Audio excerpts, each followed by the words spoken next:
Welcome back to the Morning Blend. Okay, so remember when we used to make fun of people who snore? We'd joke that, oh, that guy snores so loud it's like a semi-truck downshifting. Huh? Well, the truth is, snoring can be dangerous to someone's health. Yeah, and if you share a bed with someone who snores, you know it can be worrisome, exhausting, and annoying. So, how do you talk to the snorer in your life? Dr. Madan Kandula is a board-certified ear, nose, and throat specialist, physician, and surgeon with Advent, and he's going to give you some good tips about it. Good to see you, doctor. Good to be here. You Good to be here. break up with them. Is that the answer? That's one option. It happens more often than you think. Kick them out? Yeah. No, I mean, it's definitely a wedge for a lot of folks. And I mean, it's not necessarily, how do you say this? If everything else is hunky-dory in your relationship, maybe this isn't that big of a deal. If there are other issues, this could be, you know, sort of the straw that broke the camel's back. And by itself, you know, it's annoying by itself. It's just sort of, the snorer isn't loving life, and the person who suffers from somebody snoring isn't loving life. Yeah. And so it's definitely not, how do you say it? It's made light of, and it's been an issue since the dawn of man, so it's not like it's a new thing.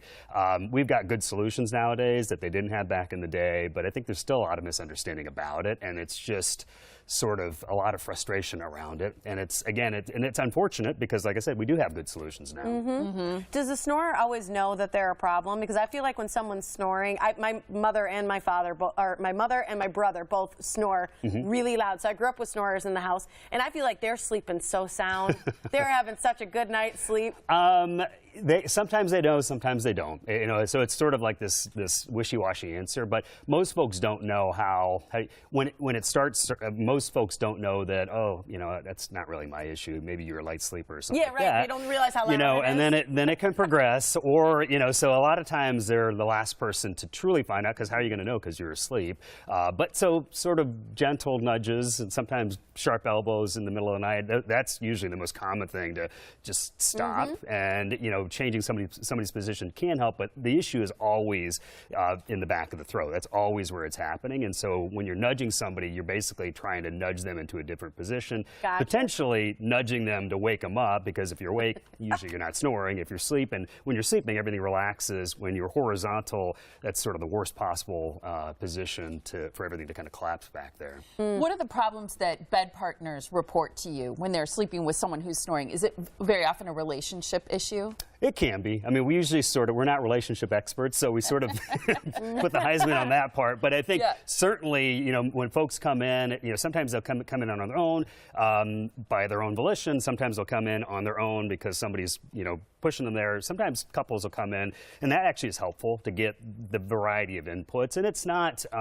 this can be done in a spiteful manner, and that's not helpful. It can be done in a loving manner. That's helpful. And so I think if somebody's really, you know, sort of concerned about somebody's health, concerned about their overall, you know, health in the bedroom as far as being able to go to sleep, get help. That's an easy thing to do. You know, certainly there can be other issues going on, but this is an easy one to get to the bottom of. What are some of the problems behind snoring? Why is it such a big issue? It's not just a nuisance. No, I mean, the big problem, so where it's happening is in the back of the throat. So we have something called a breathing triangle, which is basically you have three holes to breathe through. You got two in your nose, one in the mouth, and that's it. And so, you know, it seems like such a simple concept for us as ear, nose, and throat physicians that, okay, that's it. So if somebody snores or somebody has sleep apnea, that's sort of the other concern that's there. Everybody who has sleep apnea snores. Not everybody snores who has sleep apnea. Most folks who snore don't have sleep apnea. It's not always causal. Not always, but everybody have snoring or sleep apnea, the sound is coming from the back of your throat. The problem can start at the start of your airway, which ideally is your nose. So if you took anybody and you close their nose down and you put them to sleep, most folks are going to snore to some extent. If you have any tendency towards snoring, that's going to happen. So if your nose is shut and you're trying to sleep, it's going to cause trouble. Most folks who snore do have nose issues. Most folks who snore or have sleep apnea don't necessarily, they're not conscious of those issues. They're conscious because they hear about the snoring. But we address and assess, and you need to address and assess the overall airway. So the breathing passageways start with the nose. If you're going to start with a limp, you're not going to be running very far, you know, when you're sleeping at night. So it's really a matter of getting to the bottom of why this is going on. It's really restriction or blockage in any of those areas. A lot of folks, it's all of those areas. So if we can kind of, you know, sort of start at the beginning and really see if somebody does have a nose issue, well, let's look at that. Let's identify what the issues are. Let's fix that. We have office-based procedures that for most for most folks, are solutions for that. Sometimes that's the end of the story. Sometimes if the nose working, snoring's gone. You know, oftentimes it's get the nose working, and if somebody has sleep apnea, it's okay, what else are we doing?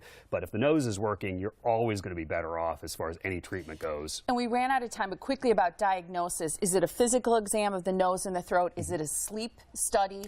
Yeah, it's anything that's appropriate. So we're certainly going to look. When we look, basically we're going to listen and then we're going to look. Between those two things, we usually have a pretty good sense as to this is what's going on. Either, you know, I can't tell you whether you have sleep apnea or not just by looking, but I kind of can. We can pretty much know, okay, yeah, this is something that's pushed past snoring or not so much. If we feel like there's a concern for sleep apnea, we'll do a home sleep study. That's simple. A lot of folks get sort of scared of, well, what's going to happen if I go in to get checked out? We're not scary. We're going to take a look. We're going to listen. If you need a home sleep study, we can do that. It's in your own bed. Easy information. Tells us what's going on. And then on down the pathway, we can kind of guide you and get you where you need to be. Free help. You've got right now a free snoring and sleep apnea information program.